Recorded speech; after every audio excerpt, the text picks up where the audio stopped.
Voilà. Voilà. Donc, ben, je te passe la parole, Fabien, pour une dizaine de minutes, c'est ça?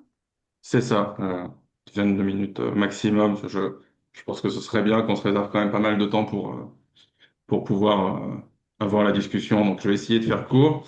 Alors, le mandat qui m'a été donné, ça a été d'essayer de résumer rapidement l'année 2025 politiquement, à la fois sur le plan international et en France. Donc, vous m'excuserez par avance, je vais forcément aller très vite sur un certain nombre de points. Ça va parfois ressembler à une énumération de choses. Je vais forcément oublier ou ne pas insister suffisamment sur certains points. N'y voyez vraiment pas de volonté politique dans ce cas-là, mais vraiment juste la tentative d'essayer de faire tenir le tout en 10 minutes. Euh, donc je me suis dit que l'année 2025, pour moi, elle commençait quasiment avec, au point de vue international, avec l'arrivée au pouvoir de Donald Trump. Je commence par là parce que j'ai l'impression que toute l'année, on a toutes et tous été tenus en haleine un peu par les décisions, les annonces de Donald Trump et les implications que ça a pu avoir dans énormément de régions du monde, de conflits en cours, de situations politiques. Euh, donc il y a eu depuis quasiment le premier jour de l'arrivée au pouvoir de Trump, il y a eu une succession de décisions qui ont provoqué, j'ai l'impression, une forme de sidération. Enfin, je crois que c'est d'ailleurs en partie la stratégie aussi qui a été théorisée par l'entourage de Trump, des gens comme Steve Bannon, qui avait théorisé qu'il fallait maintenir en permanence à la fois l'opinion, les responsables politiques et surtout le monde militant et les opposants politiques dans cet état de stupéfaction, d'indignation permanente et qui entraîne une espèce de paralysie. Et j'ai l'impression que depuis un an, on vit ensemble un peu dans cette temporalité où on est suspendu quasiment quotidiennement à qu'est-ce qui va se passer en provenance des États-Unis. Alors on pourrait détailler toutes les annonces de Trump, tout ce qu'il a pu faire en un an, forcément, ça prendrait des heures juste de faire ça. On peut dire qu'il a commencé l'année avec Elon Musk, a créé une organisation au sein du gouvernement américain qui a visé à réduire massivement les dépenses de l'État, notamment, je voulais insister quand même sur la suppression du fonds de l'USAID, qui est l'agence américaine qui était très impliquée au niveau international dans la lutte contre le VIH, notamment en Afrique, avec une décision qui a privé cette organisation de plusieurs milliards et des organisations qui pensent que ça va très concrètement entraîner la mort de millions de personnes dans les années qui viennent. Et je disais, je crois, de plusieurs milliers de nouvelles contaminations par jour, de gens qui n'auront pas accès à des traitements contre le VIH ou de traitements de prévention. Parallèlement à ce tournant ultra-libéral, encore plus ultra-libéral que pouvait l'être l'administration précédente, euh, qui illustre un petit peu, c'est évidemment pas le seul exemple, mais ça illustre un petit peu la politique qu'il a mise en place dès le premier jour.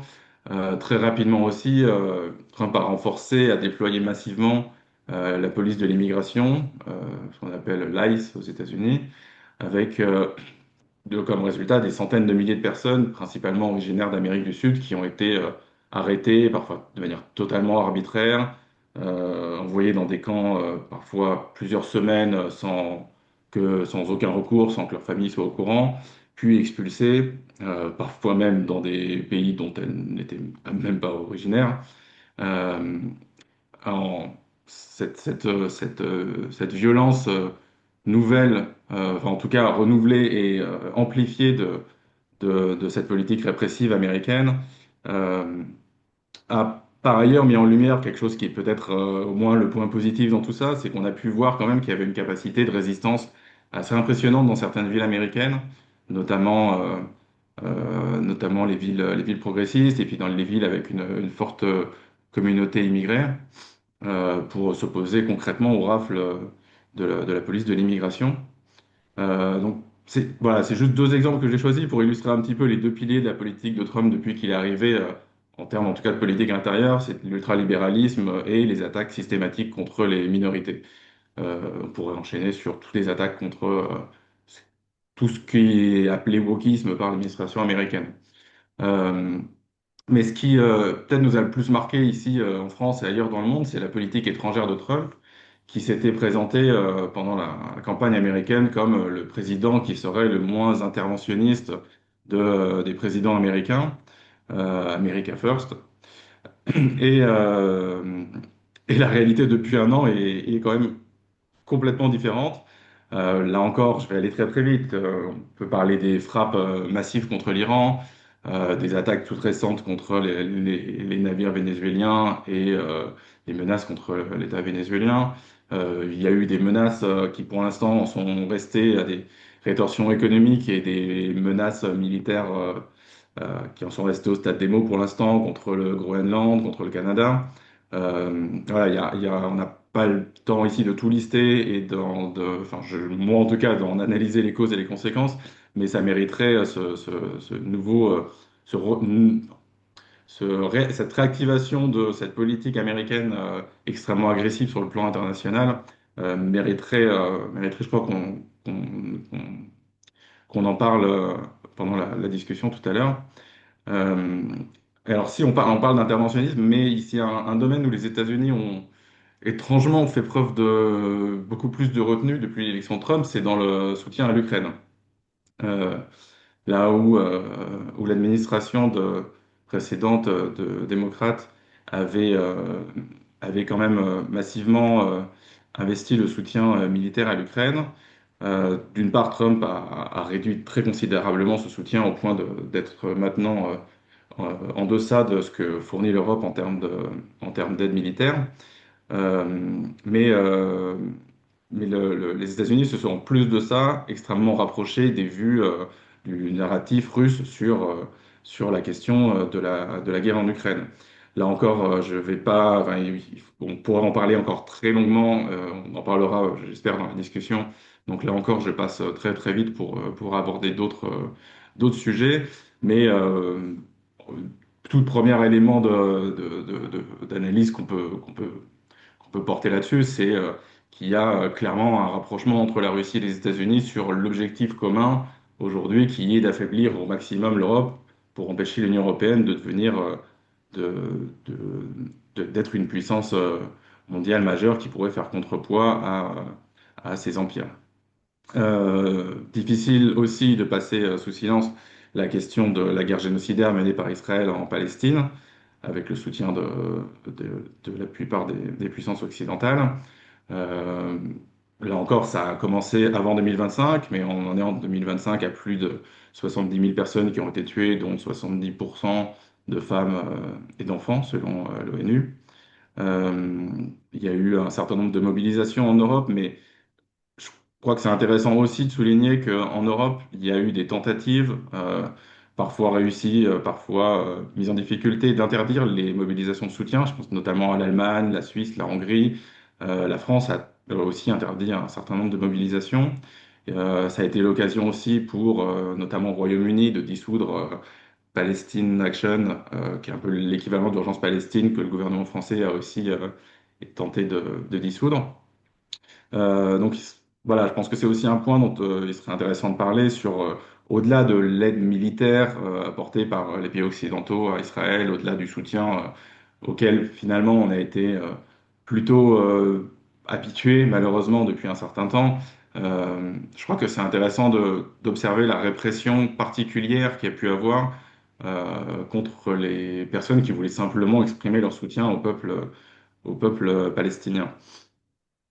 Et ce serait là encore intéressant peut-être d'essayer d'approfondir la question, de savoir pourquoi est-ce qu'en France, les mobilisations n'ont peut-être pas été aussi massives qu'elles ont pu l'être dans d'autres pays européens. On a pu assister à des mobilisations gigantesques, là où en France, il y a des mobilisations régulières, évidemment, un peu partout, mais qui n'ont rien à voir en termes d'ampleur. Et je pense que c'est aussi un sujet intéressant.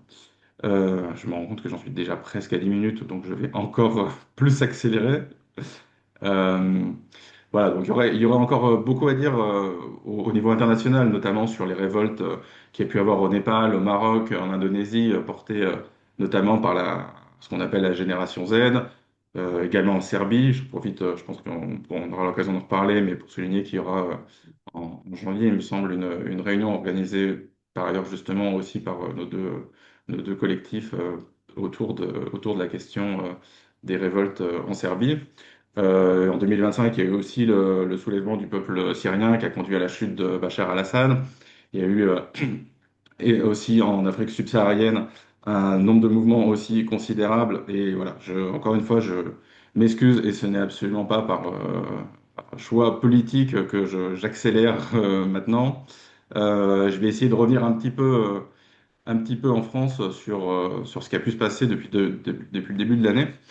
Euh, moi, j'ai l'impression depuis cette année 2025 qu'on est dans le prolongement en fait d'une séquence qui s'est ouverte mi-2024 avec la dissolution de l'Assemblée nationale, avec les élections législatives de juin et juillet 2024. Et qu'on est vraiment dans j'ai l'impression qu'on est coincé dans une espèce de boucle temporelle où les mêmes débats se répètent depuis un an et demi à l'Assemblée, sur le budget, sur le Premier ministre, va-t-il tomber, va-t-il pas tomber, sur le 49.3, sur les ministres macronistes qui changent de poste, qui sont inversés. J'ai l'impression vraiment en fait que on est dans cette espèce de boucle temporelle. Alors évidemment, il se passe des choses. Il y a eu un certain nombre de mobilisation sociale en 2025, mais je n'ai pas l'impression que c'est une année qui a été marquée par des mobilisations sociales d'importance. Alors on pourrait citer notamment le 10 septembre, qui a été un appel un peu particulier, parce que c'était un petit peu comme pour les Gilets jaunes, un appel qui émanait des réseaux sociaux, qui a été on va pas dire un échec parce qu'il y a eu quand même plusieurs centaines de milliers de personnes, mais qui ne s'est absolument pas prolongé sur la durée.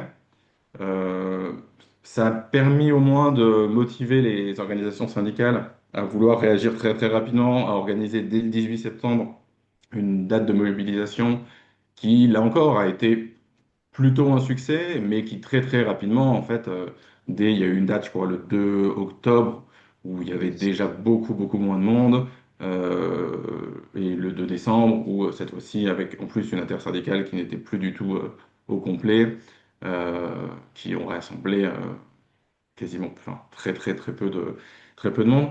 Je pense que sur ces mobilisations-là, ce type de mobilisation, ça révèle quelque chose, quoi. C'est qu'on est, à mon avis, c'est en lien avec ce que je disais précédemment, c'est-à-dire que tout le monde a l'impression qu'on est dans une espèce de truc qui se répète, avec finalement, on a assez peu de prises, on a un budget on comprend rien, les uns votent un truc, le budget est rejeté, puis ça revient, le Premier ministre il part, mais on recommence.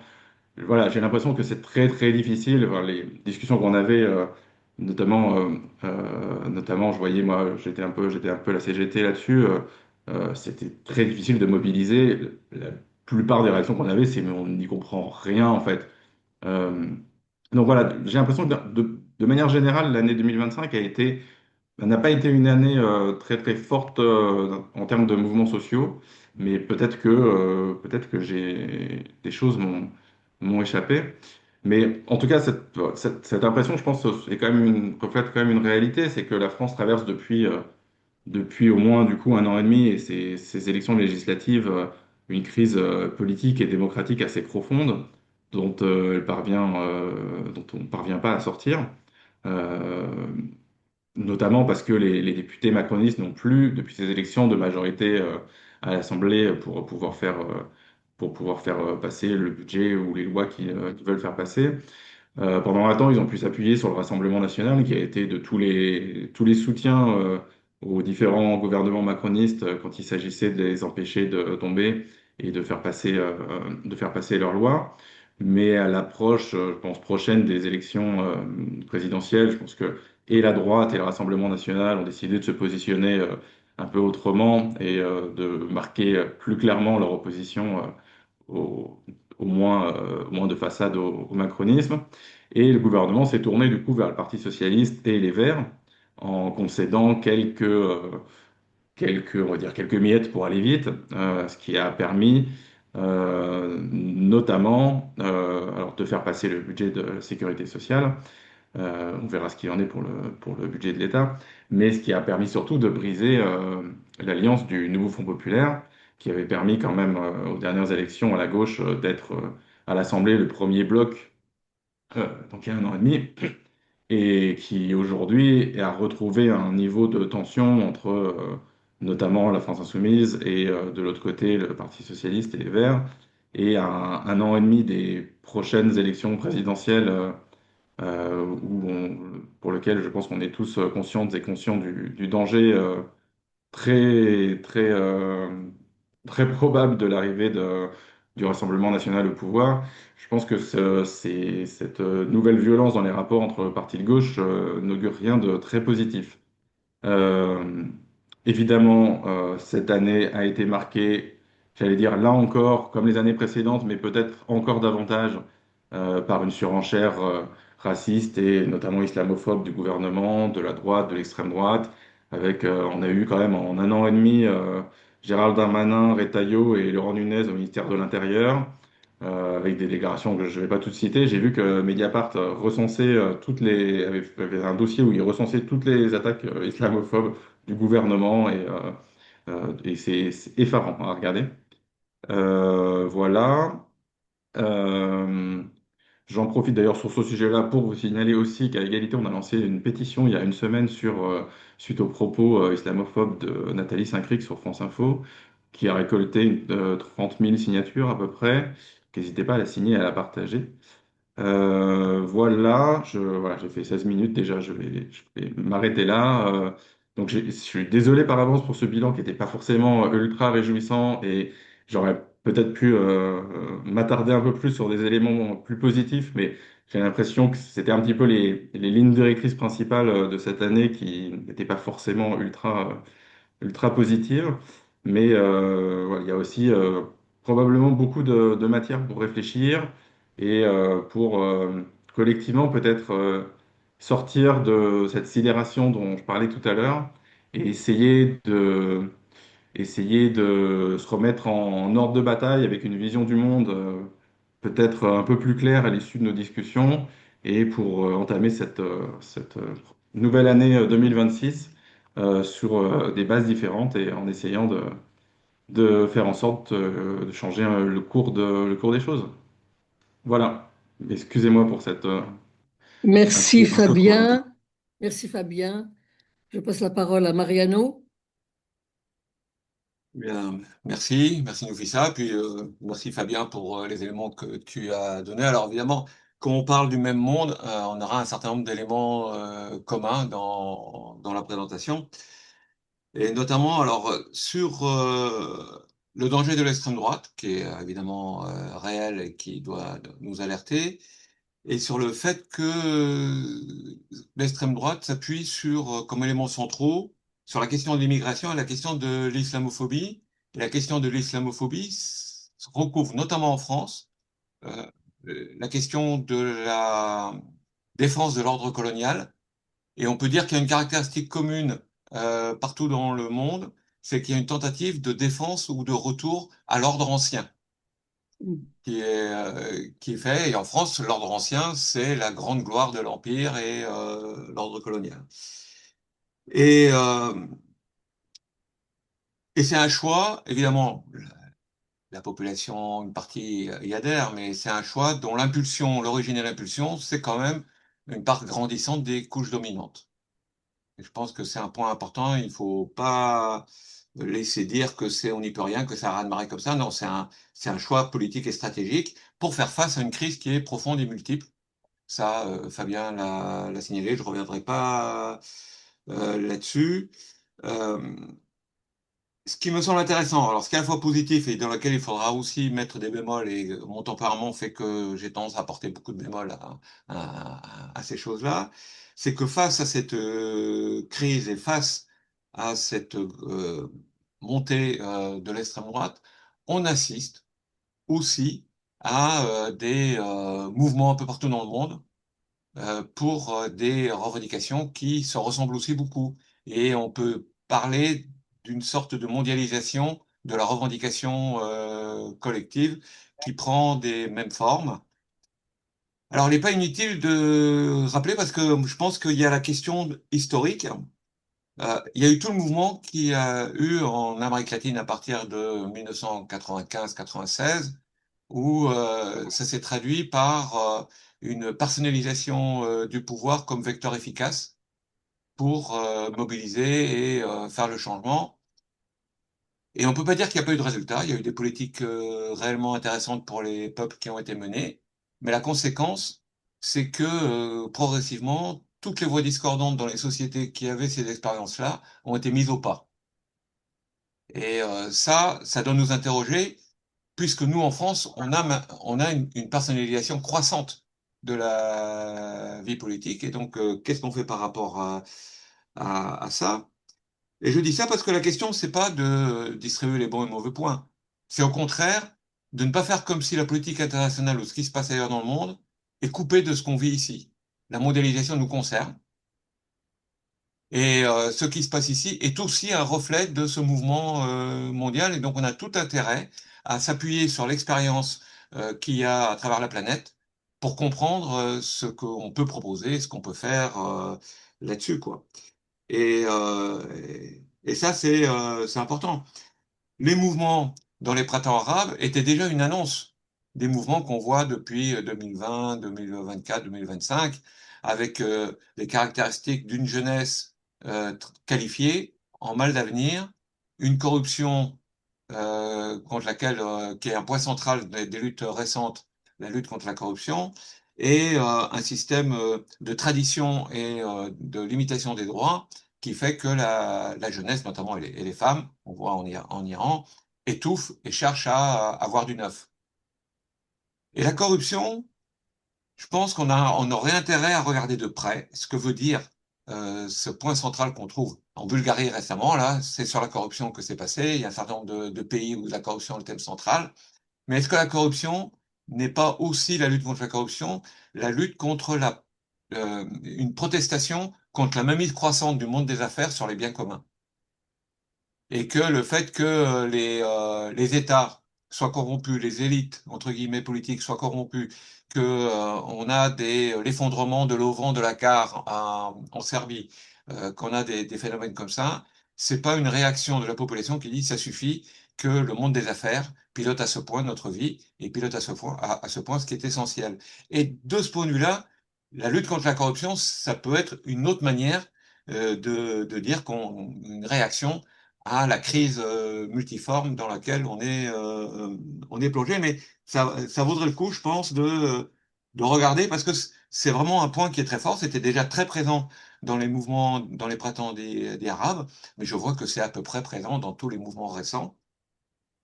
Cette mondialisation, elle se manifeste aussi par des symboles qui sont issus de la culture pop, comme le manga One Piece. Et One Piece, qu'est-ce que ça raconte? Ça raconte une bande de pirates qui se bat contre un monde corrompu et contre un monde où on étouffe. Et c'est quelque chose qui est partagé. Et c'est pas la première fois qu'on a ça, puisqu'il y avait le masque d'Anonymous, de Guy Fawkes, qui avait été déjà un premier élément de partage à un moment donné. Donc il y a des références communes qui se forgent aux quatre coins de la planète. Et donc ce phénomène de mondialisation, et mondialisation est peut-être un mauvais terme, qu'il faudrait, à mon avis, aussi travailler. Pour moi, c'est des pistes. Peut-être qu'on devrait creuser ce que disait Glissant sur la mondialité, sur un certain nombre de choses, mais il y a des diffusions de choses à travers la planète et on n'est pas absent de ça. C'est-à-dire que dans le mouvement du 10 septembre, il y a eu des drapeaux de One Piece qui ont circulé aussi. Donc, il y a des influences multiples qui se font. Donc, là-dedans, on a un problème. Donc ça, c'est bien parce que ces mouvements, si on regarde le bilan, il est assez impressionnant parce qu'il doit y avoir au moins 5 ou 6 pouvoirs où les gouvernements ont été obligés de démissionner et ont été remplacés par autre chose. Donc ça, on peut se dire, c'est bien, c'est quand même percutant. Euh, on voit, mais on voit une limite, c'est que pour l'instant, à ma connaissance, moi j'ai honte qu'à être détrompé, ça n'a jamais été remplacé par un pouvoir réellement progressiste, attentif à une gauche alternative et donnant une issue, etc. Et très souvent, comme à Madagascar, c'est les militaires qui reprennent la main. Ou, comme en Algérie avec le Irak, c'est les clans au pouvoir qui se débarrassent de Bouteflika et d'un ensemble de personnalités qui la population n'en pouvait plus, mais qui remettent quand même le même fonctionnement, le même système et se débrouillent pour que la contestation ne soit plus à l'ordre du jour. Donc il y a une difficulté. Et l'Algérie que je connais bien, le mouvement du Irak a été marqué, alors pour des tas de raisons, par un refus de mettre en débat des projets politiques. Alors, il y avait une raison, c'est que d'une part, l'Algérie a vécu la décennie noire, qui est dans toutes les mémoires, qui est un traumatisme violent, mais que dans les années 2010, il y a eu tout le drame de la Syrie, et un mot d'ordre en Algérie, c'était on ne veut pas revivre la Syrie. Néanmoins, ce manque de débat et de mise en débat euh, de projets politiques a pesé. Et ce que je mets dans la discussion, c'est est-ce que c'est pas quelque chose qui est général au-delà de ces cas particuliers? Est-ce que le problème qu'on a aujourd'hui, auquel on fait face et sur lequel on doit apporter une contribution, même s'il est petite, à notre échelle par rapport à ce qui se passe ailleurs, c'est de contribuer à l'émergence d'un imaginaire politique dans lequel, qui dessine à grands traits une société dans laquelle on a envie de vivre.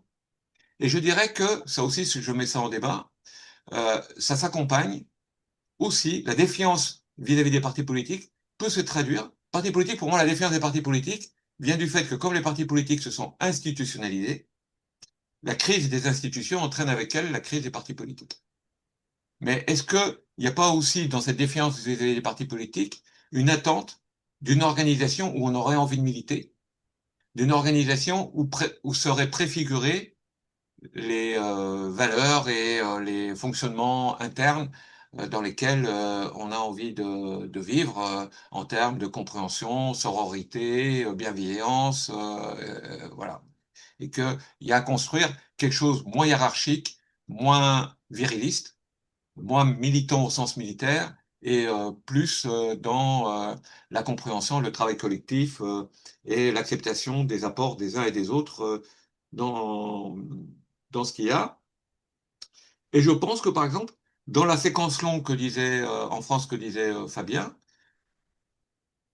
les gilets jaunes, le mouvement de la retraite, soulèvement de la terre, on peut aussi y voir, comme au niveau international, une sorte de séquence d'apprentissage de la contestation qui est en cours.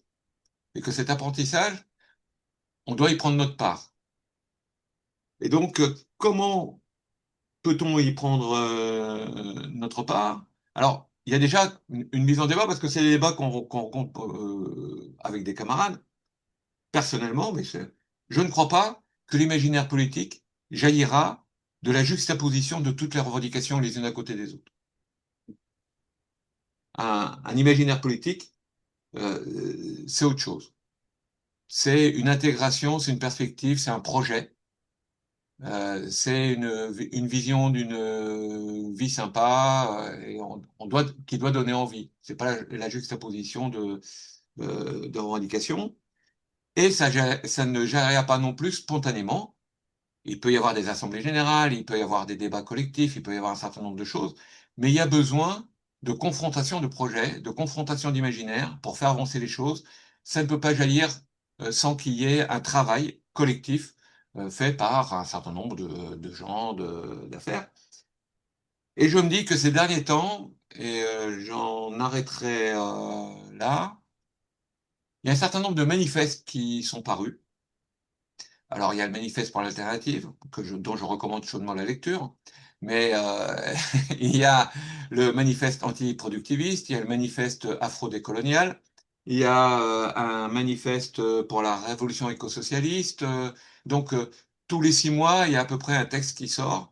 Et je pense que cette publication de textes euh, traduit le besoin d'une orientation politique dans un monde qui est ressenti comme un manque d'orientation. Et c'est de ça, à mon avis, qui ça peut être intéressant qu'on en discute ensemble. Voilà, j'ai fini. Merci Mariano. Bon, maintenant, place au débat. Évidemment, je vais appliquer la fermeture éclair. Et pour les interventions, s'il est possible de ne pas, que ça soit pas trop long pour que tout le monde puisse parler. Voilà, merci. Ben, Marie-Claude. Alors, rebonsoir à toutes et à tous. Moi, je souhaitais intervenir en effet sur le bilan, enfin le bilan, bon, sur ce qui a été dit par Fabien. Je pense qu'il y a un élément dont on n'a pas suffisamment parlé.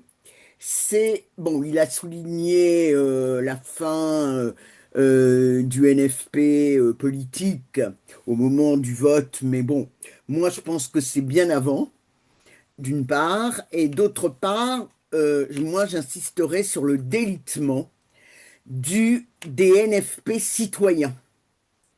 Dans un certain nombre de villes, il avait été construit après les élections au moment autour des élections de juin 2024, vraiment des collectifs citoyens où intervenaient pas seulement des militants politiques, mais des militants associatifs, des collectifs féministes, etc. Bon, et ça, il faut dire ce qui est, ça s'est vraiment cassé la gueule. Et moi, je pense que c'est un énorme problème parce que c'était notre seul espoir. Enfin, non, c'était pas le seul espoir. Ça va paraître très pessimiste de dire ça, mais c'était quand même l'espoir de pouvoir construire de fait un projet qui soit au-delà des institutions. Le problème, c'est que la réponse à la montée du néofascisme ne peut pas être institutionnelle.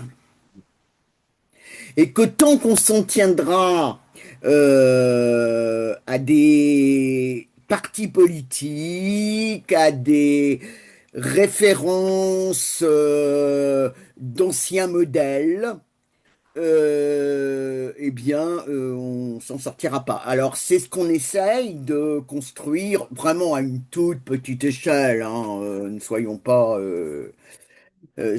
trop ambitieux, mais c'est ce qu'on essaye en tout cas de construire dans ce réseau coopératif et c'est pour ça qu'on l'a construit.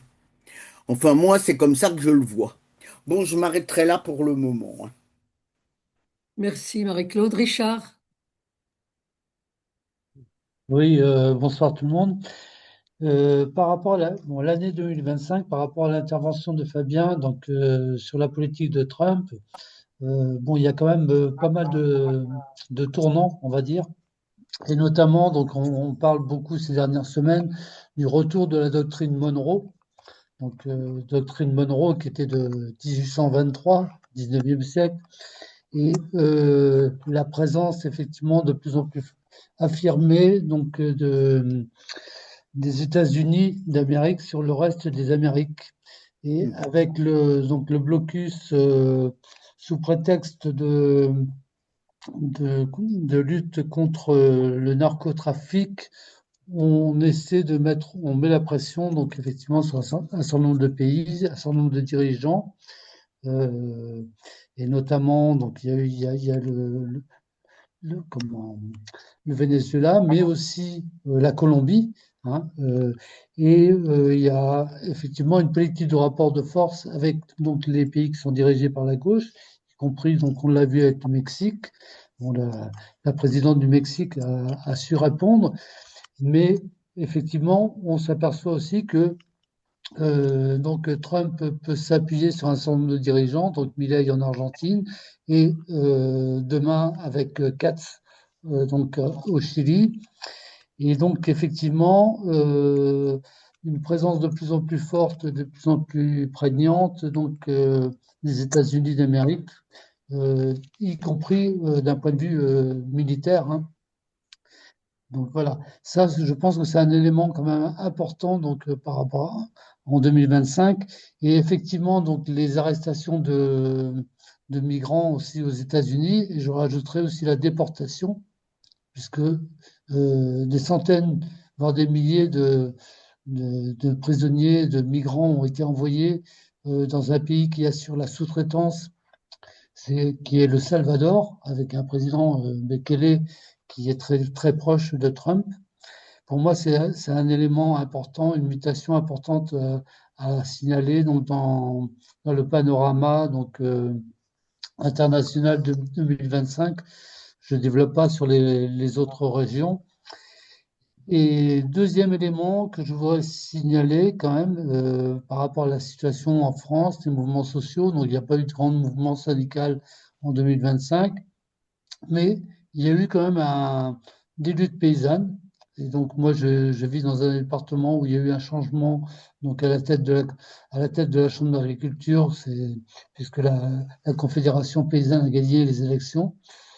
Et il y a des luttes très régulières et on le voit aussi en ce moment. Et puis, des mouvements citoyens, des résistances, il en existe. Et pour avoir participé cet été donc aux résistantes, j'ai pu constater quand même les capacités en termes d'auto-organisation.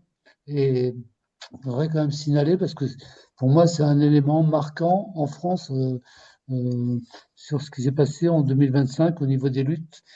Euh, voilà, je m'arrête là. Merci Richard. Martine?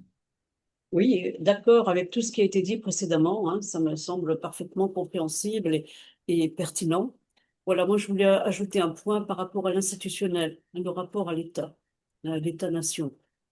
Voilà, comme vous le savez pertinemment, bon, la situation géopolitique à l'échelle donc internationale est très désorientée. On va de plus en plus vers des conflits guerriers. Donc, ça montre bien qu'effectivement, il y a un équilibre international qui n'est plus maintenu par les États-nations en tant que tels. Les politiques bellicistes se renforcent, hein, et la France fait partie de cet ensemble. Et donc, il y a véritablement, face à ce désordre, une seule force qui effectivement se construit, c'est cette internationale, effectivement, d'extrême droite, et qui vient en soutien des États autoritaires, hein, des exécutifs et des pouvoirs autoritaires. Ils s'accommodent très bien de l'Union européenne ou de quelque forme d'État-nation que ce soit. Voilà. Et donc, ça montre bien qu'au niveau inverse, les mouvements sociaux à l'échelle internationale ne font pas le poids. Hein. Il est clair que nous ne sommes plus dans une période ascendante. Ce qui nous montre bien, c'est l'absence des FSE, la disparition des forums sociaux européens. Les forums sociaux mondiaux sont réduits à une forme de clandestinité, il faut bien le dire, ou sont extrêmement minoritaires. Le prochain aura lieu au Bénin en juillet prochain. Voilà, et donc ça montre bien que les mouvements sociaux sont en difficulté, quelles que soient bien sûr les émergences qu'il faut savoir saluer, hein, là où ils peuvent se produire, hein, tels que je parlais tout à l'heure de Madagascar ou du Mexique, bien sûr, des pays de cet ordre. Mais on voit bien on n'a plus l'ascendant qu'on avait sur le plan idéologique. Hein, on est effectivement en déphasage. Voilà. Et alors, pour répondre à la question que se posait Fabien tout à l'heure sur pourquoi en France, on a eu aussi peu de solidarité, il faut le dire, à l'égard du peuple palestinien. C'est parce que l'État a depuis 15 ans mené une politique de répression des droits démocratiques, des libertés publiques et même des droits humains qui est considérable. Hein. La législation liberticide s'est accumulée depuis effectivement Sarkozy. Hollande a dû en rajouter une couche, et ne parlons pas de Macron. La loi sécurité globale, pour ne citer qu'elle. Donc ça, c'est une législation qui est en place au niveau des différents exécutifs, de gauche, entre guillemets, comme de droite. Et c'est vrai qu'en face, le mouvement social français n'a pas été à même de se défendre et de défendre les citoyens français. Alors moi, j'ai participé de la réflexion menée au niveau de la Fondation Copernic avec Pierre Calfa et aussi au niveau de la LDH, hein, avec des gens très sérieux qui ont travaillé contre la loi sécurité globale, par exemple. Hein. Mais on voit bien qu'il y a une difficulté au niveau du mouvement social français à dépasser une vision parasyndicale des intérêts du peuple. C'est-à-dire qu'au-delà de la gestion des intérêts socio-économiques, socio-professionnels, de genre et autres, il faudrait quand même avoir une vision globale de l'État. Or, ça, c'est quand même manquant. Et il faut bien reconnaître qu'il n'y a pas eu ce travail de résistance à l'égard de cette législation liberticide. Et sans doute, chaque organisation a une part de responsabilité. Moi, je crois qu'il faut qu'on se le dise, hein, que là, on a lâché face effectivement à des institutions telles que la police, et désormais l'armée. Parce que qu'est-ce qu'on voit dans les journaux télévisés maintenant? Mais c'est même plus des policiers. Bien sûr qu'il y a l'héritier de Darmanin, bon, je ne sais plus comment il s'appelle, hein, qu'on voit sur plusieurs plateaux, mais ce sont les généraux à côté de la police maintenant, qui a maintenu l'ordre autoritaire, hein, puisqu'on est dans une dérive autoritaire depuis 15 ans. Maintenant, c'est l'armée qui prend le là. Hein. Alors, c'est les budgets de l'armée, on n'en finit plus. Maintenant, on est dans l'économie de guerre. Voilà. Et alors, en face, on voit bien un mouvement social qui en reste finalement à une gestion parasyndicale. C'est-à-dire les retraites, bien entendu, que c'est très important, les retraites. Et là, il faut reconnaître qu'il y a eu quand même un mouvement social très important, hein, il y a 2 ans, 1 an, je ne me rappelle plus. Mais on n'a pas véritablement en toile de mire ce qu'on appelle la Cinquième République. Or, il y a quand même une opportunité à réussir, à performer, c'est le fait, comme l'a dit Fabien, il y a une crise des institutions. Au-delà de la crise politique, c'est quasiment une crise de régime. Macron est minoritaire. Donc, on doit se saisir de cette opportunité pour reprendre comment dirais-je, le flambeau et au niveau des institutions. Et donc, faire en sorte que désormais, ce ne soit plus la police et l'armée qui prennent, comment dirais-je, toujours le plus d'ampleur dans les médias, mais que ce soit nos institutions de service social, la santé et l'école. Moi, je suis de l'école, hein, je suis enseignante.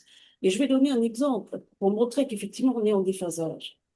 C'est que l'association des profs de français a été à l'initiative très heureuse d'un collectif unitaire qui s'appelle Riposte Éducation, face aux contre-réformes dans le collège, qui vise à ce qu'on appelle le choc des savoirs, et donc à sélectionner les élèves dès la sixième, pour effectivement les amener à des formes de professionnalisation pour les plus défavorisés d'entre eux. Eh bien, ce collectif n'a pas réussi à percer, malgré le fait qu'il était au départ unitaire et qu'il y avait des syndicats et des fédérations très importantes telles que la FSU. Moi, je saluais le départ de cette mobilisation, mais ça s'est enfermé dans des, comment dirais-je, des débats un peu, il faut le dire, entre collègues, hein, puisque c'est entre nous, mais jamais on n'a pu réussir à associer nos collègues à ce débat de fond, et qui est de dire l'école avant tout, la santé avant tout, avant l'armée, avant la police, c'est ça qui nous intéresse. Et je terminerai mon propos, excusez-moi d'être un peu vive, c'est par rapport à la question de la France-Afrique. C'est ce même silence que l'on voit à l'égard de liberté d'homme public, que l'on voit à l'égard de nos institutions donc sociales, à l'égard de la France-Afrique. Alors là, il faut à part effectivement une petite parenthèse que je salue, hein, du camarade sur Madagascar, mais c'est silence radio. Voilà. Et pourtant, il s'en passe des choses en Afrique subsaharienne, hein, et même aux Outre-mer. On va parler d'elles. Les Outre-mer ont énormément fait parler d'elles pendant des années. Voilà. Donc, je n'insiste pas, je reprendrai la parole sur la question de la France-Afrique, mais je crois que tout ça, c'est lié.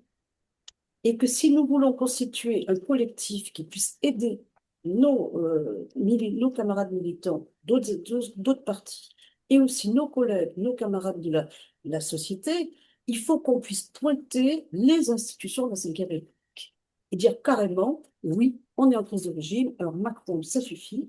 Donc effectivement, dans le style ou dégage, ou que le prochain ne puisse plus mener la politique qu'a menée Macron, mais faire en sorte qu'on puisse réorienter le débat par rapport à nos exigences institutionnelles au départ. C'est bon, Martine, merci. Merci, Martine. Gilbert. Bon, d'abord, je voudrais dire que tout ce que j'ai entendu est très, très juste et très riche, mais je voudrais aussi remercier chaudement Fabien qui a réussi la prouesse de dire l'essentiel, de résumer l'essentiel en quelques minutes. Alors, cependant, il y a un bémol par rapport à ce que je viens de dire. Il y a un manque qui me paraît grave. Nous avons peut-être, pas seulement ce soir, mais de façon générale, mal évalué l'importance du problème écologique, pas seulement le réchauffement climatique, mais l'ensemble des destructions de l'environnement. Alors, c'est doublement grave parce que d'un côté, le problème en soi est important, il est même décisif pour l'avenir de la vie sur Terre et de l'humanité, mais il est aussi grave, ce manque, pour une autre raison. C'est le point faible de toutes les politiques de droite et d'extrême droite d'avoir nié ou relativisé la menace écologique.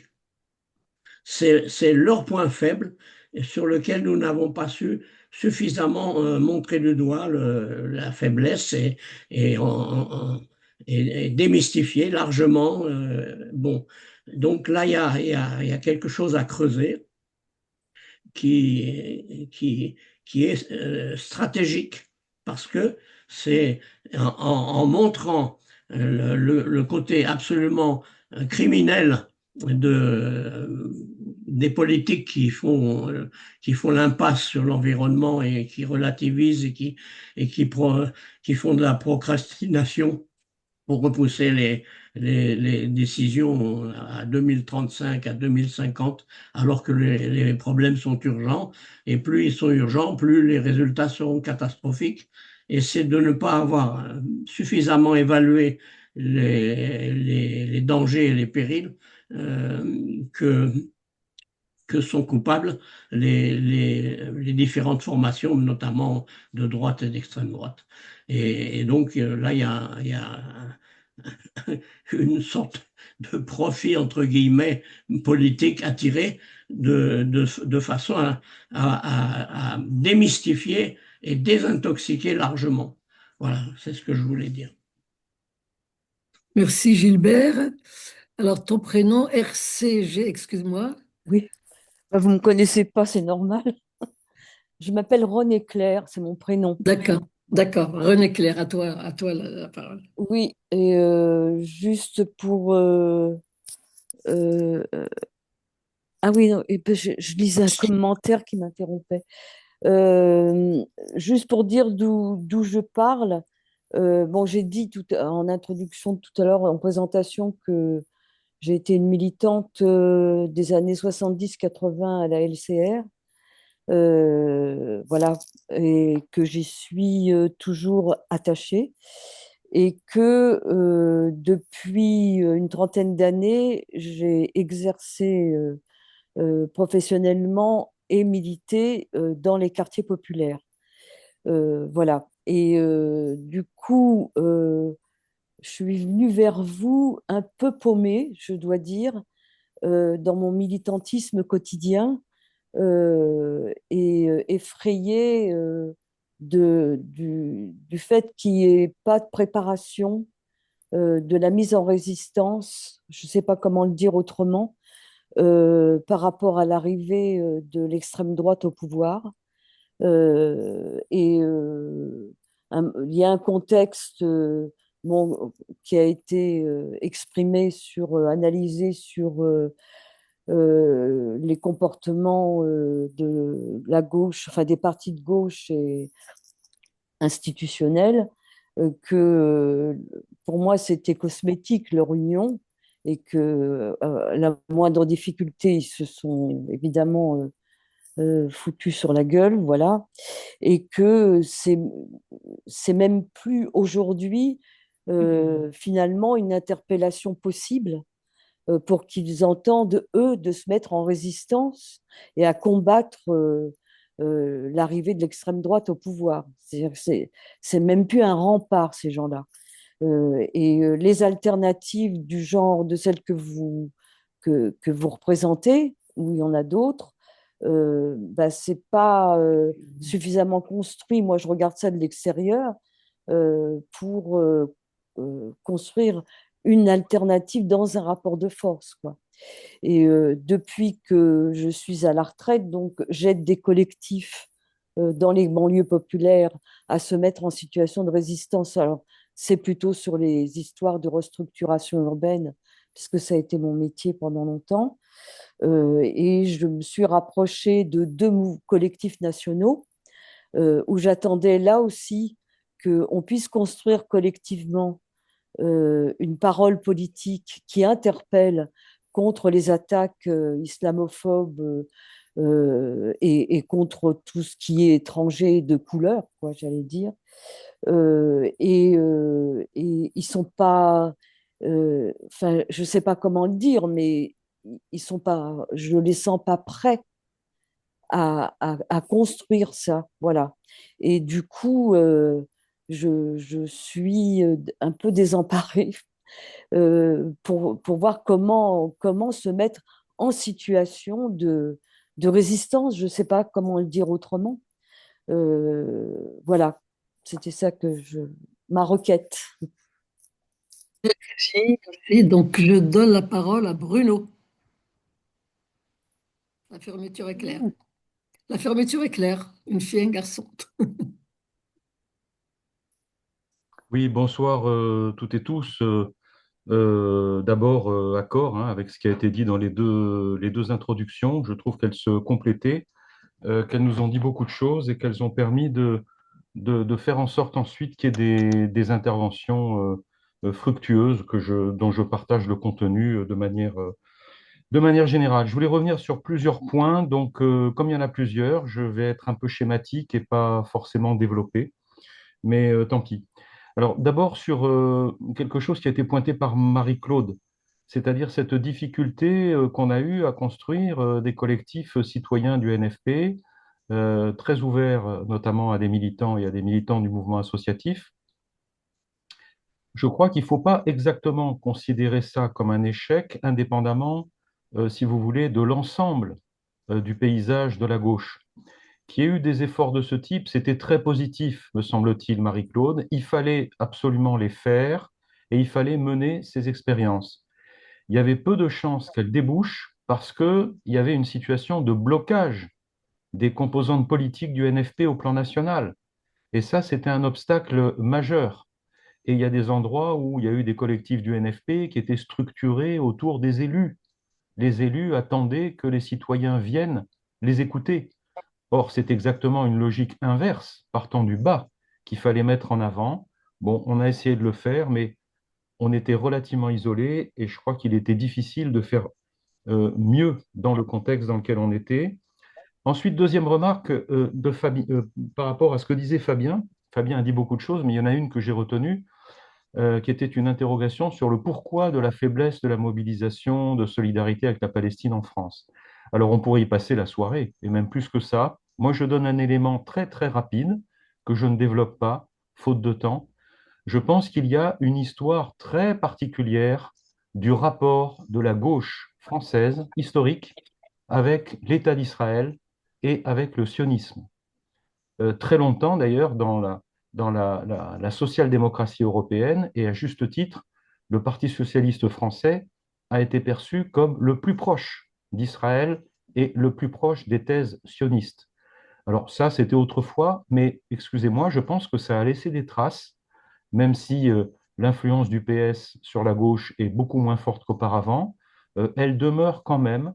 Et là, il y a eu des difficultés parce que ce n'était pas seulement le PS, c'était aussi un certain nombre d'associations et d'organisations syndicales qui ont été influencées par le PS et ce rapport à Israël, cette espèce de mythe comme quoi c'est la démocratie avancée dans un environnement barbare, ce mythe a encore un certain écho, alors à droite évidemment, mais y compris dans une partie de la gauche. Et je pense que le fait que, y compris à gauche, beaucoup n'ont pas voulu voir qu'il y avait un génocide, ont refusé de qualifier ce qui se passe et ce qui s'est passé comme étant un génocide, et ça relève d'une sorte de négationnisme, tout ça s'explique donc par cette histoire longue de lien entre une partie de la gauche, Israël, et le sionisme. Alors ensuite, la remarque de Gilbert sur l'écologie, je la partage. Je pense que Gilbert n'a peut-être pas lu ce qui est dans le chat et qui nous a été envoyé par Alexis Cuquier, que moi je partage, qui me paraît très important. Alexis nous dit qu'il faut s'intéresser à la centralité des enjeux écolos dans le néofascisme ou la menace néofasciste, ça ce sont les termes que j'utilise, qui est aussi, dit-il, un fascisme fossile et un militarisme environnemental.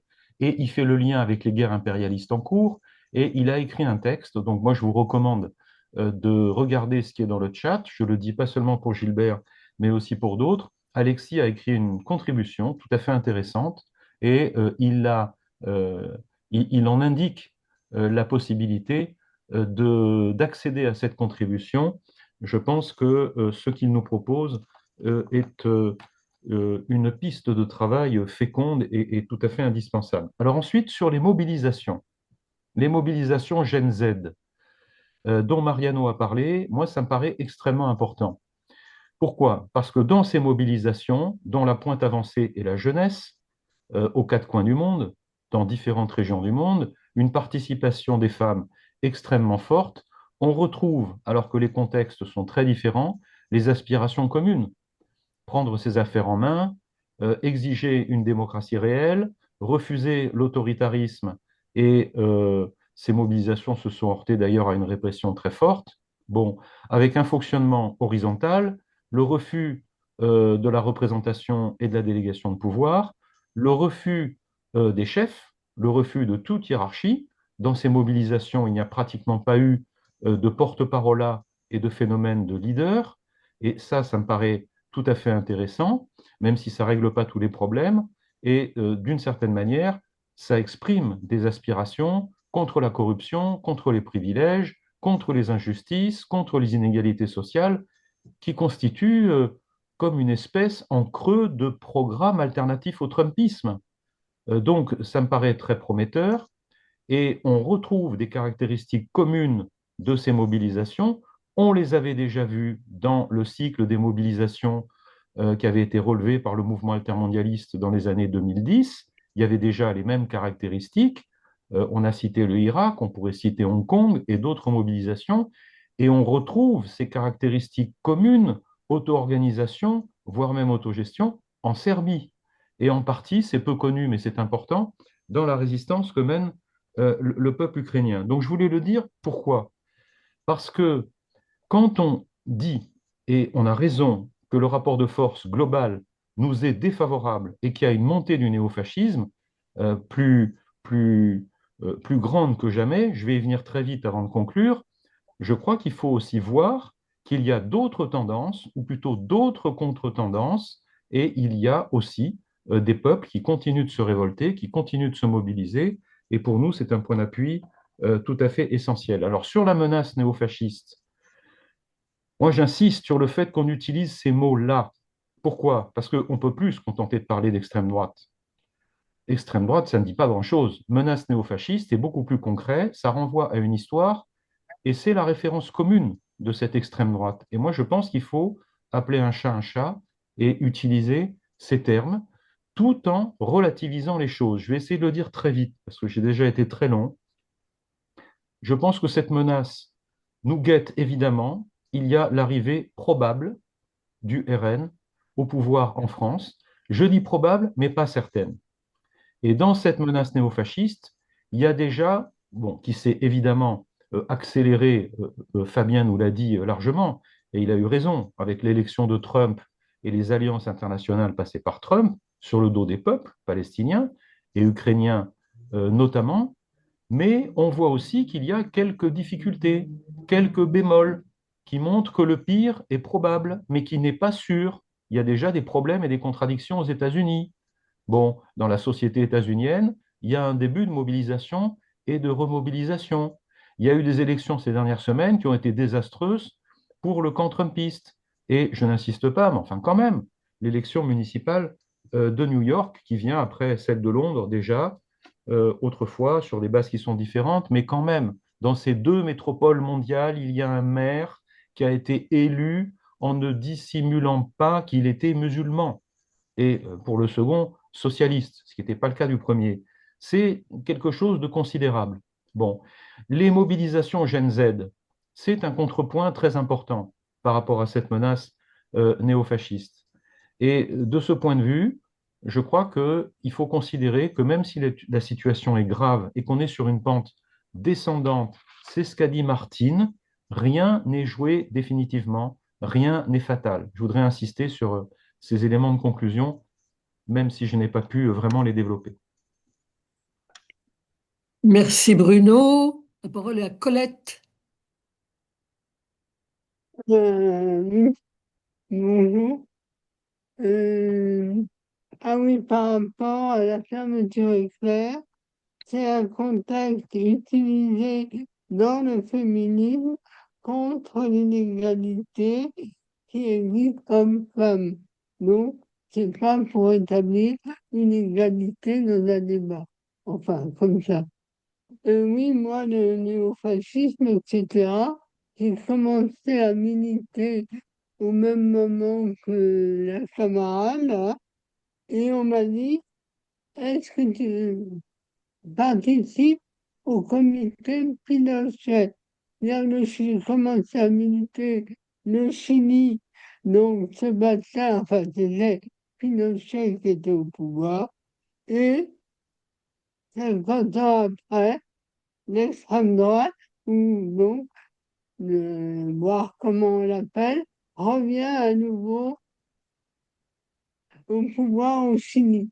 Alors, je ne sais pas si ça donnera les mêmes, qu'on peut faire les mêmes choses, mais quand on pense à ça, ça fait quand même, euh, et on recommence 50 ans après, ce qu'on appelle. Non, moi, ça va être très court. Je reviens dans les nouveaux fonctionnements, et ce qui s'est passé, que même j'ai vu sur une télé, enfin, une chaîne d'information, mais il y en a tellement que c'est passé qu'une fois, je ne sais pas si le passé me rappelle quand, un journaliste, oui, a parlé effectivement des scopes. On n'en parle pas souvent, un peu plus, mais c'est quand même pas ça qui court les ondes. Et ils ont mis en fond d'écran 1336 en disant il y en a qui réussissent. Bon, ils n'ont dit qu'une fois, ils n'ont cité que cette scope que l'on a vu au début de la formation depuis les mots, enfin du front de gauche. On a fait venir les personnes qui travaillaient, etc. Et on dit, bon, Brandt, hein, ah oui, mais quand même, c'est pas possible. Et en interrogeant les personnes, on dit, bon, on parle de telle femme, mais ça, c'est nécessaire dans les entreprises. En fait, c'était une somme qui pouvait être réunie, mais à condition de nous laisser du temps, et on n'a pas voulu nous laisser du temps. Donc, ça empêche les gens ou de telles structures comme les SCOP de se développer pour surtout pas que ça se développe et les fait partir donc les nouvelles formes commerciales à l'étranger. Bon, mais c'est quand même quelque chose. Bon, on a vu sur les masques en Bretagne casser la figure, mais on y pense, et voir ça à la télé, voir 1336 à la télé. Alors les copains après nous avaient expliqué, bon, on est obligé de passer dans la grande distribution, autrement on ne peut pas se développer, mais il s'appelle T-Stop aussi. Ils ont eu toutes les misères avec la marque et les fonds qui n'étaient pas unité, hein, qui est passé à l'étranger, mais voir ça cité à la télé, j'étais un peu estomaquée.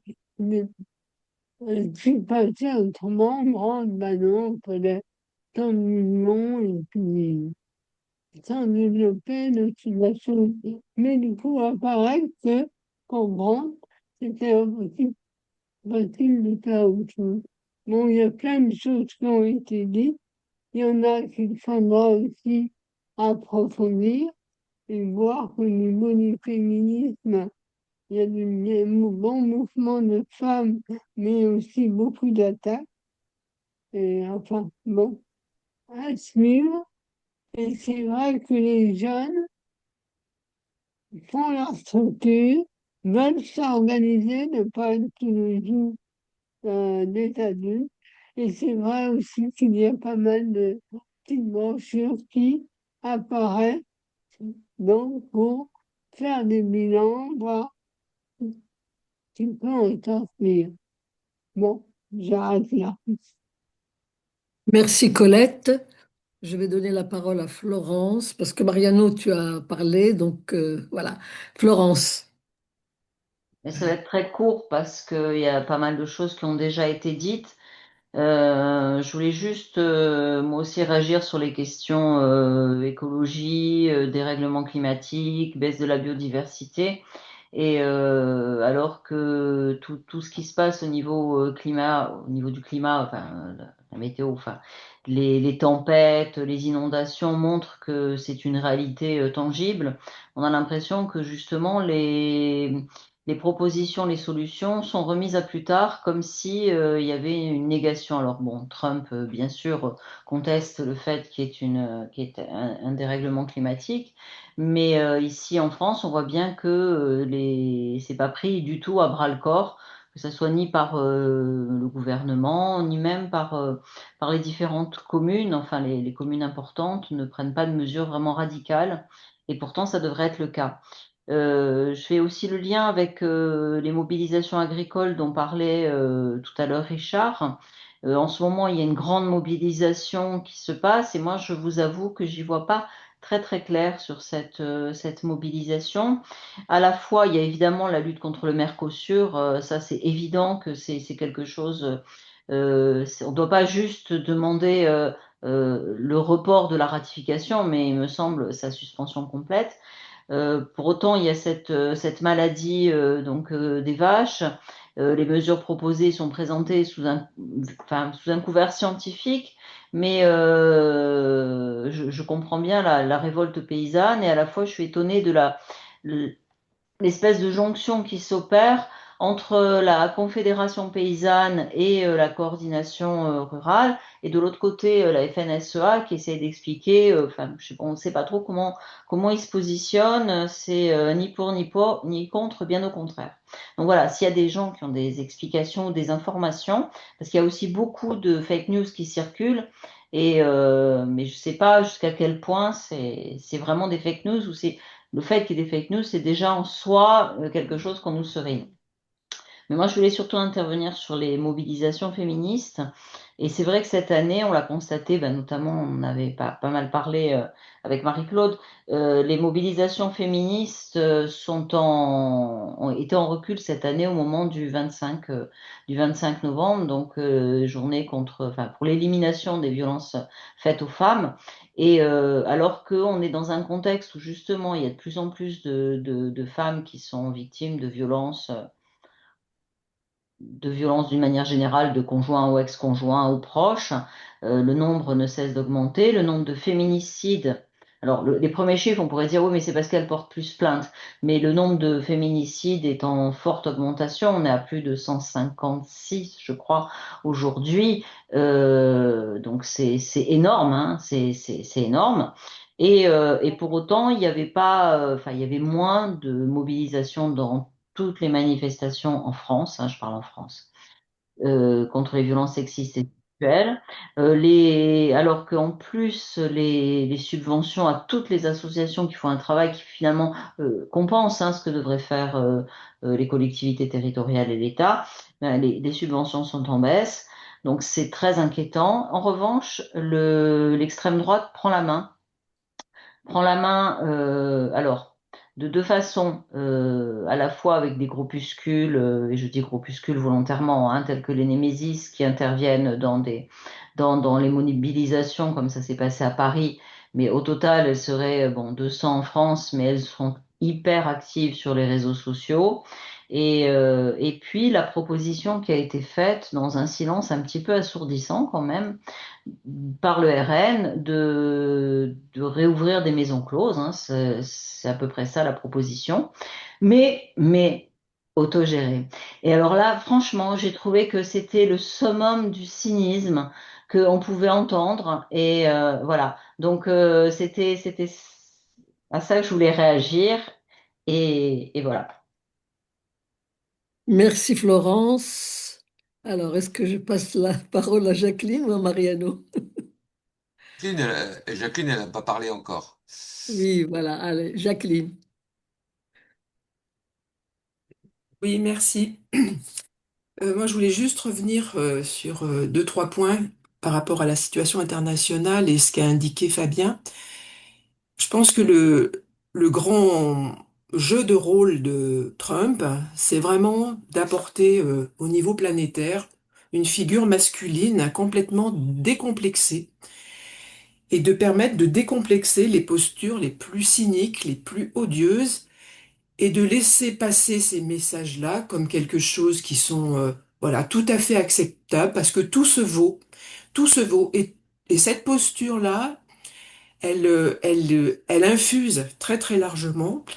Alors, elle infuse auprès de tous ceux qui sont dans cette même logique, en fait, et je partage tout à fait l'idée de la question antifasciste, elle est fondamentalement liée à un internationalisme et à l'écologie politique. Tous ces gens-là, ils n'ont qu'une seule quête, c'est d'être toujours plus expansionnistes dans leur capacité à récupérer les ressources, parce que c'est là-dessus que ça va se jouer les impérialismes. Et donc, je pense que cette figure complètement décomplexée, elle est à la fois un expansionniste impérialiste, économique, mais également politique et culturel. Quand même, il se permet de dire que l'ordre moral en France, c'est pas ça, quoi. C'est lui qui va nous dire comment il faut faire. Il est capable de redéfinir des histoires. C'est quand même pas rien. C'est-à-dire qu'il a une présence, y compris culturelle, de ce point de vue. Et ce qui se passe en face, parce que tout le monde ricane, oui, il est stupide, etc., sauf que ça fonctionne, hein, c'est que on n'a pas d'opposition, on a des démocraties libérales qui tiennent encore la boutique, qui la tiennent, qui sont pas au niveau de Trump, qui sont pas dans ce cynisme-là, mais qui sont complètement en connexion et en jonction avec les mêmes objectifs et les mêmes enjeux de ces personnes-là. C'est la droite, c'est le centre droit. Alors on parle de la lutte contre le fascisme et voilà, contre les extrêmes droites. Mais c'est avant tout tous ces gens-là qui tiennent la boutique. Et en face d'eux, donc on n'oppose rien, on oppose une gauche autogestionnaire qui, entre autres sur les questions écologiques et sociales, va porter un projet, mais qui est, je sais pas, des emplâtres sur des jambes de bois, avec une technocratie très forte, hein, ne l'oublions jamais. Derrière les élus et l'institution, il y a tout un petit monde de technocrates qui pondent les réponses, qui sont des réponses qui ne sont pas des réponses de fond. Je donne un exemple. J'ai lu récemment le bilan d'un travail d'un an pour améliorer la qualité de notre rapport à l'environnement en région alpine, en région grenobloise. Sur la question des mobilités, ils ont l'indécence de dire le télétravail permet de réduire les mobilités puisque les gens restent chez eux. Et un autre élément, le décentrement des centres commerciaux en proximité des banlieues fait qu'on a mis du commerce en proximité. Est-ce qu'on peut imaginer ce que ça génère déjà le télétravail en perte de liens sociaux, hein? On parlait tout à l'heure de la fragilité syndicale, la fragilité associative. Ce que ça veut dire, ces centres sociaux en termes d'artificialisation des terres, mais aussi des Primark et des Shine et compagnie hein, qui viennent, hein, parce que dans les banlieues, bien évidemment, c'est ce genre de choses qu'on met, puisque les gens sont très précaires.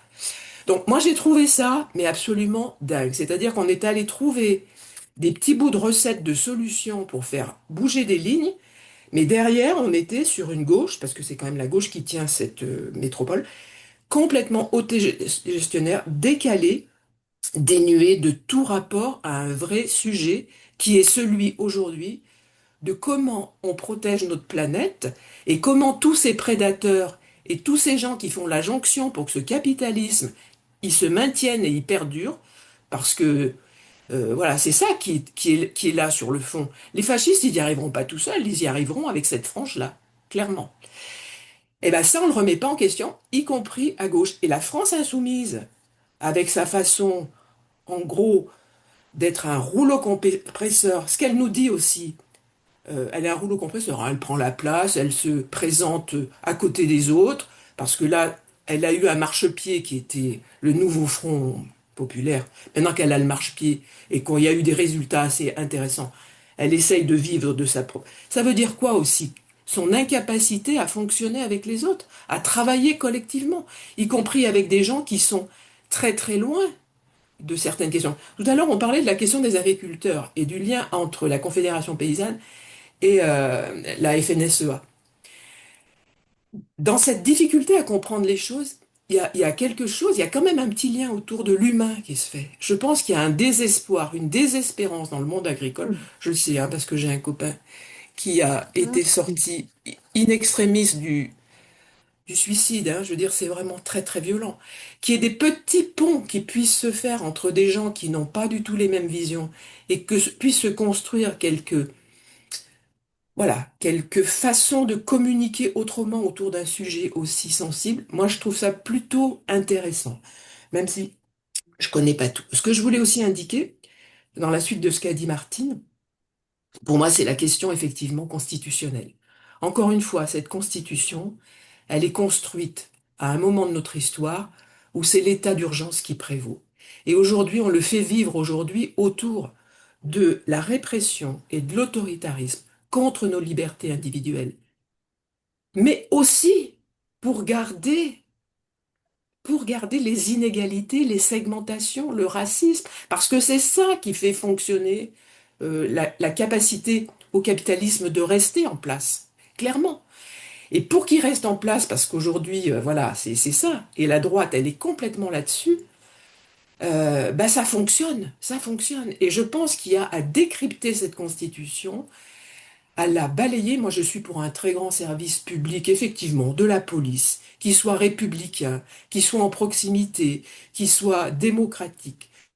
Euh, toutes ces réflexions-là, on a besoin de les avoir, on ne les a pas. Et pour terminer sur une note un tout petit peu optimiste, peut-être, effectivement, ces mobilisations où il y a énormément de jeunes, elles sont très très rassurantes et en même temps, elles sont très juxtaposées. Et je partage le fait qu'elles ne c'est pas cette juxtaposition qui permettra de faire un projet, mais en tout cas, aux dernières législatives, je suis pas convaincue que c'est le porte-à-porte qui a amené les gens à venir voter, mais je pense que ces luttes-là, elles permettent, sinon de trouver une solution, de se conscientiser sur ces grands enjeux et qu'on va avoir peut-être des surprises sur les élections où des jeunes qui ne venaient pas voter, comme ça s'est passé aux législatives, ont dit là, c'est trop grave, j'y vais. Même si ils n'ont pas toutes les clés et que le côté systémique n'est pas perçu.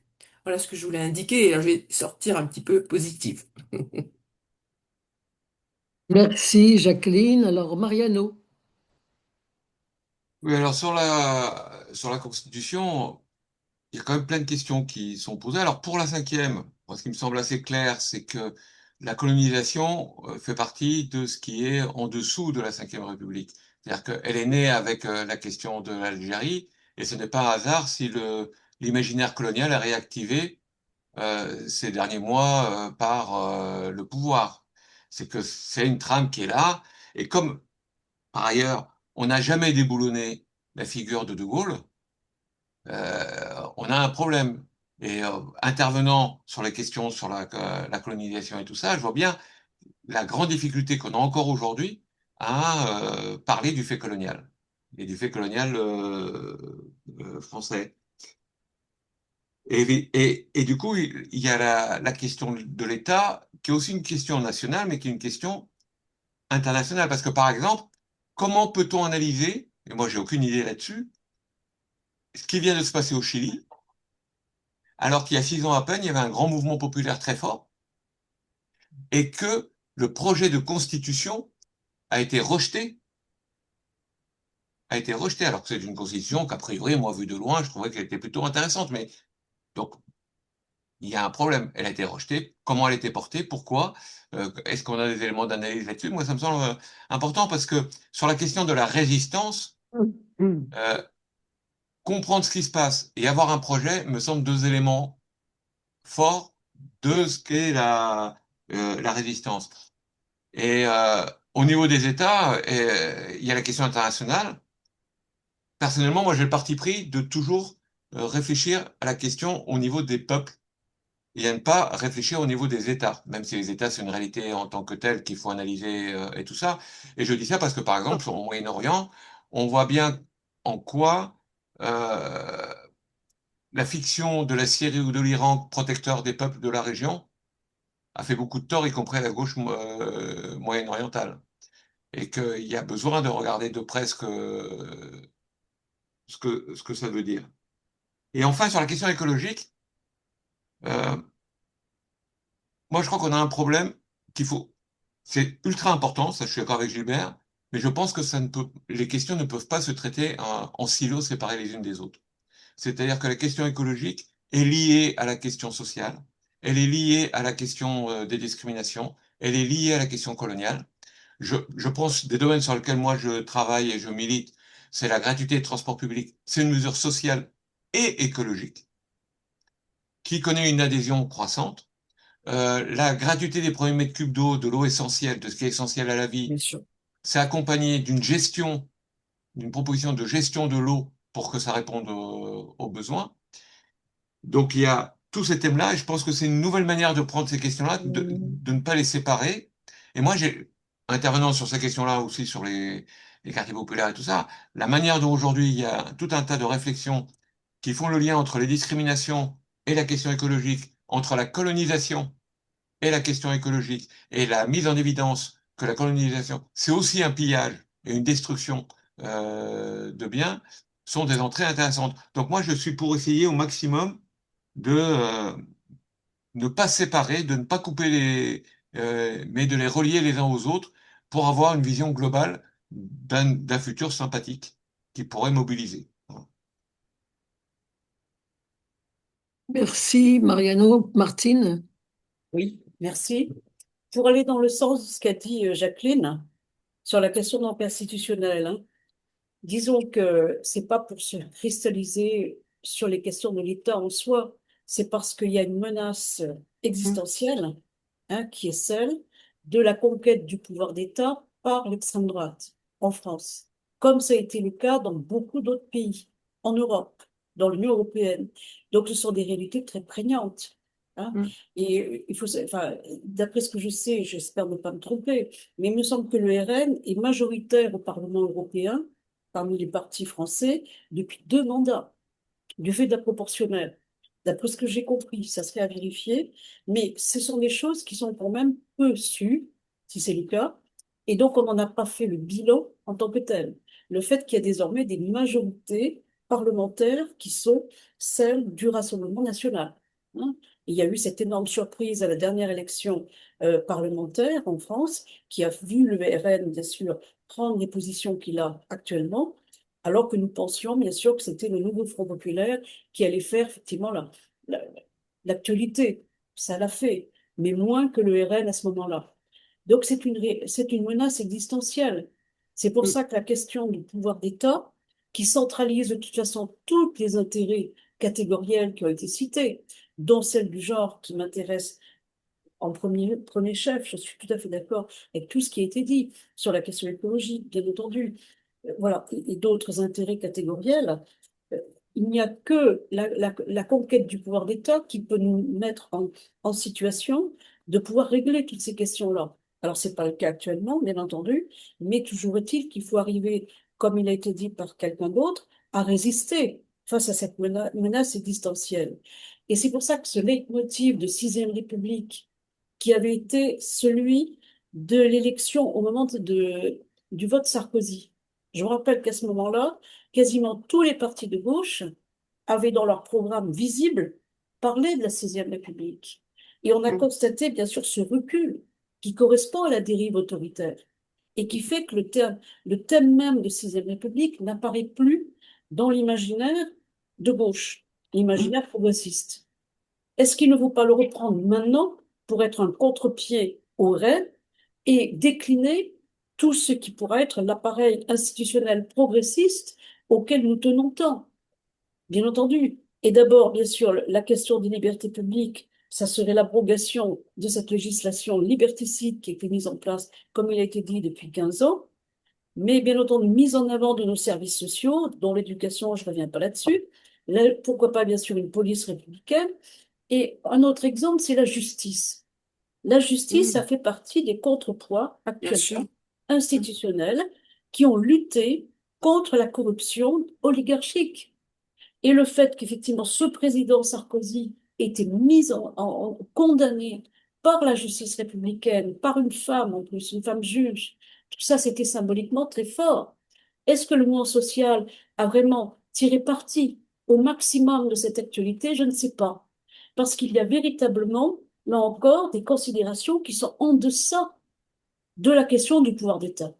C'est pour ça qu'on n'a jamais, moi je l'ai bien vu, sauf des médias tels que Mediapart, qui en a parlé? Le Canard enchaîné, sans aucun doute, les médias, qui font un boulot considérable avec la justice républicaine pour mettre ou pas l'oligarchie corrompue dans ce pays, comme elle a été, comme elle est à Madagascar. Ça s'est passé au même moment. Hein, la génération Z a mis au pas le président malgache. Et bien de même, la justice française a mis au pas Sarkozy, qui a fait 3 semaines de tôle et il a encore des casseroles qu'il va devoir régler avec la justice. Donc tout ça, ce sont des éléments très importants qui sont de notre actif. Ces juges-là doivent pouvoir avoir notre solidarité d'une manière ou d'une autre et pouvoir être inscrits dans un programme progressiste qui ferait finalement dialoguer les institutions d'une manière progressiste et rééquilibrer les champs institutionnels et faire que ce ne soit pas que les généraux qui paradent au JT après les ministres de l'Intérieur, mais que ce soit bien sûr nos juges, nos enseignants universitaires, nos médecins, etc. Voilà. Et un dernier exemple, dans ce programme interinstitutionnel, les médias publics, la télévision, ce qui a été dit par Fabien sur le fait qu'effectivement cette Saint-Cric, Nathalie Saint-Cric, puisse se permettre ces mots-là, en plus sur France Info, qui est quand même une des chaînes qui, soi-disant, devrait être les plus progressistes du champ télévisuel français. C'est inadmissible. Donc, il faut arriver à imposer la diversité idéologique dans les médias publics français. Voilà un exemple, effectivement, de programme interinstitutionnel qui permettrait de mettre au pas un peu le programme du RN. Et je termine avec la France-Afrique. Moi, je ne trouve pas normal que dans le mouvement social français, tous les événements france-africains soient toujours mis à l'index. Moi, je suis à TAC et je ne vais pas en parler de personne, mais même à TAC, mouvement altermondialiste, on a du mal à faire émerger cette actualité-là, que ce soit celle de Madagascar, celle du coup d'État manqué au Bénin. J'ai vu que le LFI a pris position pour dire que c'est pas normal que Macron ait de lui-même fait sortir, comment dirais-je, défendu, bien sûr, l'ordre institutionnel au Bénin sans en parler au Parlement. Voilà des exemples de cette actualité qui montre bien que les peuples subsahariens se bougent, hein, ils ne sont pas passifs, comme pourrait un certain imaginaire pourrait le faire penser. Hein. Au contraire, ils agissent au Bénin, à Madagascar et dans les pays du Sahel, bien entendu, avec l'AES. Qu'est-ce que nous on dit par rapport à ça? Je termine en disant qu'il y a une tribune avec des leaders de plusieurs associations qui a été publiée à Mediapart en juin dernier pour dire on en a assez de cette France-Afrique avec tout un programme effectivement de réforme. Ça ferait partie de ce travail interinstitutionnel qu'il serait intéressant de mener. Je dis bien contre la menace existentielle que pose le RN actuellement. Merci Martine. Bruno? Oui, je partage assez largement, et même plus qu'assez largement, hein, ce que vient de dire Martine, en particulier sur l'Afrique le traitement qui est fait à l'Afrique et le peu d'intérêt manifesté aussi à l'Afrique, y compris par la gauche, par toute la gauche, pas seulement par la gauche modérée. C'est plus large que ça, malheureusement. Et je pense, sans aller plus loin dans les échanges et les explications, que ça relève de l'histoire coloniale dont parlait Mariano. C'est pas exactement la même chose, mais ça relève de ça relève de ce qui a été évoqué par Mariano. Alors, il y a un point sur lequel je voulais revenir dans ce qu'a dit Martine pour le compléter. Parce que si on en reste à ce qu'elle a dit, moi j'ai un petit souci. C'est ce qu'elle a dit sur la Sixième République. Je partage tout à fait ce constat qu'elle fait, que la thématique de la Sixième République, elle a reculé dans la gauche, alors qu'il y a quelques années, c'était assez partagé. Mais il faut quand même se rappeler, et je pense que Martine en sera d'accord, que c'était assez partagé sur la base d'un malentendu. Qu'il y ait, que ça, si vous voulez, que ça traduise le refus des institutions et de la constitution de la cinquième, d'esprit quasi monarchique. On est bien d'accord. Le fait que quasiment toute la gauche se réclamait d'une sixième république, c'était évidemment positif. Mais pourquoi je parle de malentendu? Parce que quand on a regardé les programmes, ce qui était dit très concrètement, et ce qui est dit encore un peu moins, mais quand même par la FI, excusez-moi, mais c'est très creux. On ne sait pas de quelle république il s'agit. Bon, je ne suis pas du tout persuadé que ce soit la République autogérée, féministe et écolo à laquelle nous aspirons. Et nous ne sommes pas les seuls à aspirer à cela. Donc, ce que je veux dire simplement pour compléter ce qu'a dit Martine, et ça nous regarde, nous, les différentes composantes de ce que j'appelle la gauche alternative ou altermondialiste, parce que j'englobe Attaque, dont je suis aussi adhérent dans cette affaire, ça implique qu'on travaille ces questions-là, qu'on réfléchisse à ces questions-là et qu'on donne un contenu sérieux et réel au projet de Sixième République. Ça me paraît très important. Si on ne fait pas ce travail-là, à ce moment-là, le recul évoqué par Martine, il va continuer. Il va continuer. Merci. Je pense qu'on pourrait donner la parole maintenant à Fabien et à Mariano après pour conclure éventuellement, à moins qu'il y ait d'autres interventions. Fabien?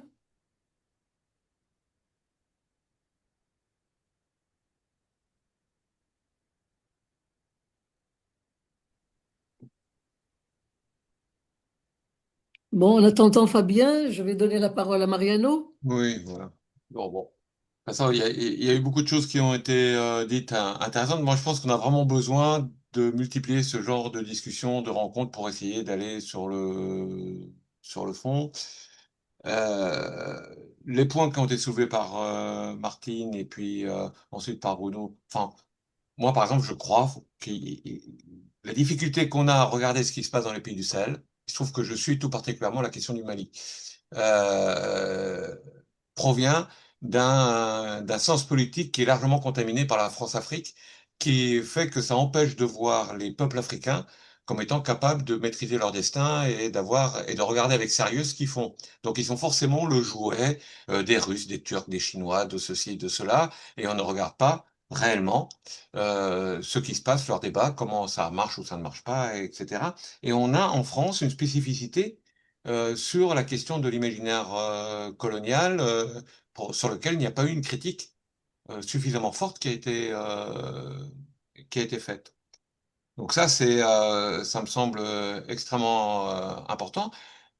Les échanges, moi, ce que je vois, c'est que c'est autant de pistes de travail approfondies et on voit bien qu'on a besoin d'approfondir un certain nombre de points et que la situation soit grave ou pas grave, de toute façon, on sera en difficulté pour répondre si on n'approfondit pas un certain nombre de points, mais pas hors sol, en lien avec les mobilisations, en lien avec les mouvements qui se passent, mais pas en faisant de la juxtaposition de mobilisation, parce que ça n'aboutira pas à une visée politique. Voilà. Et je pense qu'il faut arriver à articuler la participation aux mobilisations, aux revendications qui sont faites, mais en même temps de mettre en débat et de porter une vision politique qui permettent de mobiliser, de donner du courage et d'avoir la capacité de résister. Donc moi, j'appelle à ce qu'il y ait de nouvelles rencontres comme celle-là. D'accord. Alors, Fabien, bien, il n'est plus là. Excusez-moi, j'avais dû m'absenter un instant, je suis tout seul avec ma fille. D'accord. Donc là, si tu veux bien conclure éventuellement. Alors là, malheureusement, je peux pas tout de suite, là. Je dois retourner m'occuper. D'accord. Si Eh quelqu'un peut le faire, bien, ça m'arrangerait bien, je vous avoue. bon. Donc, Mariano a déjà pris Oui, la Oui, parole. voilà. ça peut peut-être suffire On comme peut peut-être en rester conclusion. là. Ouais. Oui, on peut en rester là. Hmm. D'accord. Très bien. De toute façon, je pense qu'on avait prévu au niveau du réseau euh, peut-être une réunion débat sur le Sahel, hein, donc à relier avec la France-Afrique éventuellement. Ah, Hmm. je vois Plus tard, beaucoup plus tard. Hein. Je t'ai pas dit que c'était en janvier. Hein. On a déjà Euh, un programme. oui, on a déjà un programme. Donc Bruno. pas. Oui, alors c'est dommage que Fabien puisse pas participer à la conclusion, mais peut-être qu'on peut quand même dire ce qu'on pense de ce que Mariano vient de proposer. Mm, Je confirme par ailleurs, là, ça vient d'être dit à l'instant, que du côté du réseau coopératif Gauche Alternative, on a un programme un cycle quasiment hein, de rendez-vous débats en visio jusqu'au printemps à un rythme mensuel.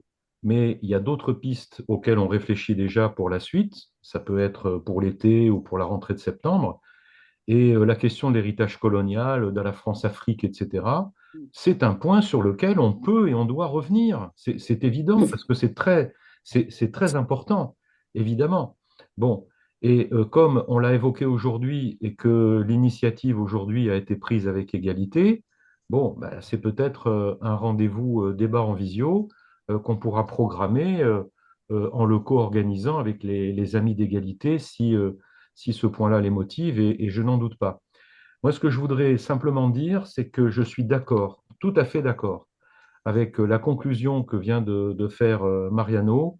On a besoin de ce type d'échange, on a besoin de ce type de débat, et on ne peut pas se contenter de nos activités militantes, déjà très variées, très intenses, qui font penser parfois à de l'activisme, mais on ne peut pas donc, évidemment, ces activités sont vitales, elles sont absolument indispensables, mais il faut aussi qu'on prenne le temps d'en discuter, de réfléchir et d'avancer dans un travail que moi je qualifierais un travail d'élaboration politique et collective. C'est vraiment indispensable, particulièrement en ce moment, me semble-t-il. Marie-Claude, bon appétit. Ben oui.